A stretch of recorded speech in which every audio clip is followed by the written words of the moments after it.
First of all, I would like to apologize for my less than perfect English with the heavy Argentinian accent. When I came to Heathrow yesterday, the guy at the immigration told me what's the purpose of my visit, pleasure or business. I told him to give a lecture, so he told me you can go in, but you have to promise you won't talk about the Falklands. I suspect I am going to speak about a much more inflammatory issue than the Falklands. I beg you to put aside all the stereotypes you may have and all the demonization you have been exposed to in the media and all the prejudices and doubt everything. I could choose the easy way to prove that the motion is wrong.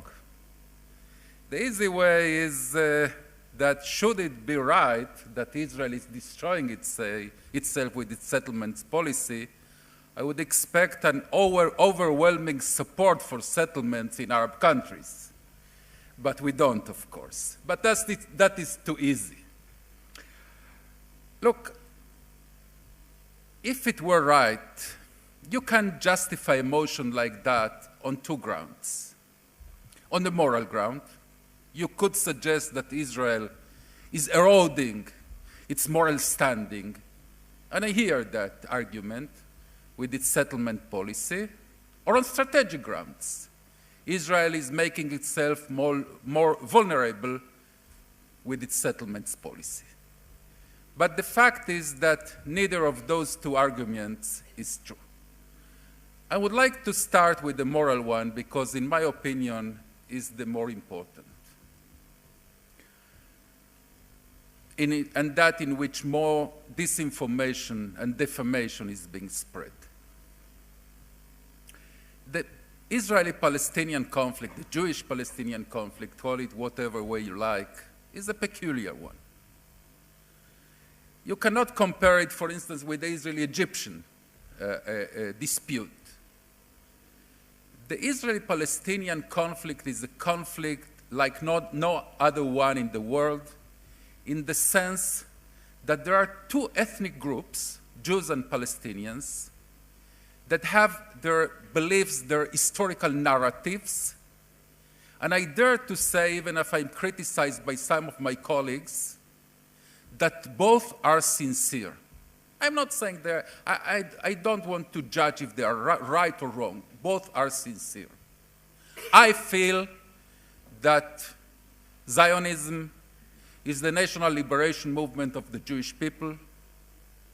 I am deeply touched by Hebron in Judea and by Safed in Galilee, in the first one in the post-67 Israel, the first one in the pre-67 Israel too. And Mahmoud Abbas is deeply touched by both, by Hebron and by Safed. He too is deeply touched by both. I see Zionism as the national liberation movement of the Jewish people, and they see it sincerely as a 19th century colonialist endeavor.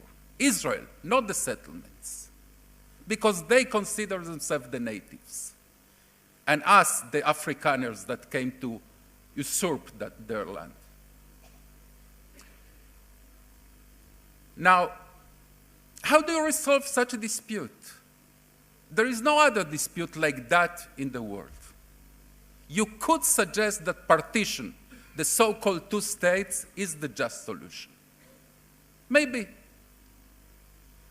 But what happens when one side accepts partition? And we saw the maps, the partition proposed in 1947 with improbable borders for the Jewish state and without Jerusalem. I wasn't born that time, but we, the Jews, went out to the squares of Tel Aviv and Jerusalem and Haifa to dance Hora in the squares. And they attacked us that very same night, not in order to get a better partition, in order to annihilate us. Until 1967, from 1947 to 1967, the Arabs, the Palestinians had the opportunity to sign a peace treaty with Israel along the Green Line. But instead, in 1964, they established the PLO, the Palestine Liberation Organization, to liberate Tel Aviv, not to liberate Hebron. And then they attacked in order again to annihilate Israel. Now, I want you to listen very attentively to what I'm going to say now, because in my subjective opinion, it's sheer logic and ethics. You cannot go to square one after such an act. When you reject partition and attack the other side in order to take it all by force, you lost the moral ground to demand partition. By the way, it was done again in the year 2000, when our Prime Minister Ehud Barak proposed partition in Camp David to Yasser Arafat with President Bill Clinton in Camp David. Yasser Arafat, as the leader of the Palestinians, not only rejected it, but 3 months later, he launched the most vicious terrorist attack of the modern era, the so-called Second Intifada. So from a moral ground, we came back to our land rightfully. We were ready to relinquish the most sacred parts, the most important parts of our patrimony, of our national patrimony. But the Palestinians rejected it. They could have a state. They could divide the land. They decided that the rule of the game is by force. And we prevailed using the rules of the game they decided upon. From a moral point of view, our presence in Judea and Samaria and the so-called West Bank, erroneously called West Bank, is morally impeccable. Yes, in a 100-year war, we made mistakes and we made injustices. Yes, of course, you cannot in a 100-year so bloody conflict not make any injustice. We did our share of injustices. But in the moral balance between Jews and Palestinians, we have the upper hand by far. And we have an inalienable right to be and to live in Judea and Samaria. Now you could say, okay, it is just. You have a moral justification to live and to build houses and gardens and wineries in Judea and Samaria, but it is not wise. It's a stupid policy. That will bring, even if you will die, you will commit suicide with justice. But no, the contrary is the truth. I heard Mr. Zegart talking about what will happen if the two-state solution does not crystallize. And this is the second preconception I beg you to free yourself of. The two-state solution, the two-states formula does not solve the conflict in the Middle East. On the contrary, it will aggravate it. I live in a small community in Western Samaria named Ma'ale Shomron. From my home in Ma'ale Shomron, every morning I look at Tel Aviv as if it were in the palm of my hands. The Azrieli Towers, I see that the Azrieli Towers, the icon, the new icon of Tel Aviv, are in its place, in their place, and then I'd go to work knowing that everything is okay in Tel Aviv. The thought that if instead of my wife, my daughter, and myself, in Ma'ale Shomron, in that very same window, an independent Palestinian state will be, looking and yearning for Jaffa, looking and yearning for the places that they consider their national patrimony from high above, because in the map you don't see the topography. By the way, much closer than the distance from Heathrow to London.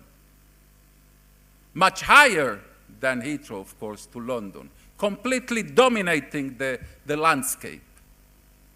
The thought that that will bring the Palestinians to accept partition as a fait accompli, it will not tempt them to launch a new aggression to wipe out Israel from the map, is in the best case naive.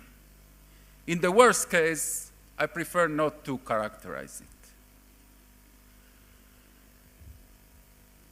Without Judea and Samaria, without the high hills of Judea and Samaria, an uninterrupted Islamic fundamentalist territory that starts in Kabul, Afghanistan, and ends in Tel Aviv, Israel, without any natural barrier exists. Only a fence will separate Tel Aviv from the Islamic-dominated territory that ends in Kabul, Afghanistan. That is suicide. That is suicide. Now, we did that experiment. Why should we guess? We did that experiment in the summer, in the infamous summer of 2005. I think it was Albert Einstein that once said that if you do the same experiment twice and expect different results, then you are no scientist. Maybe he used a more offensive word. The experiment was the withdrawal from Gaza. We evacuated every single Jew from there, civilian or military. A de facto independent Palestinian state was established in Gaza, and we all know the consequence.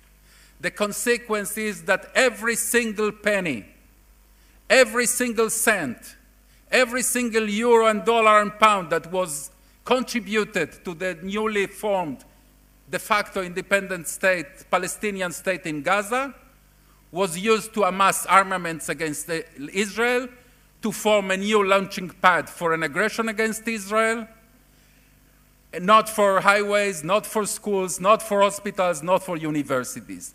The difference, and this is my summing, my concluding remark, the difference is that Israel can survive an Iranian proxy state in Gaza because the